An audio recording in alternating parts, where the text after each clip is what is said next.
కానీ పుట్టని పసిగుడ్డుని చంపుతానంటే దానికి సపోర్ట్ చేయడానికి వచ్చారు చూడు, అది తప్పు. అందుకే కొట్టాను.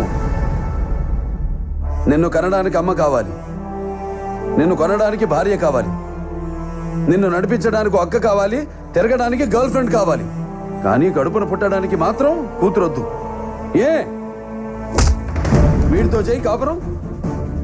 ఆడదంటే అవసరం కాదురా, ఆడదంటే ధైర్యం.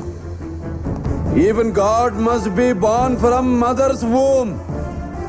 చివరికి దేవుడైనా తల్లి కడుపునే పుట్టాలి. అలాంటి ఆడపిల్లను కనాలంటే క్యాల్కులేషన్, పెంచాలంటే క్యాల్కులేషన్, ఇంకో ఇంటికి పంపాలంటే క్యాల్కులేషన్. Bloody human life. ఇలాగైతే ఫ్యూచర్ లో ఆడపిల్లని నట్టింట్లోనో నడి ఊర్లోనో కాదు, మ్యూజియంలో చూడాల్సి వస్తుంది.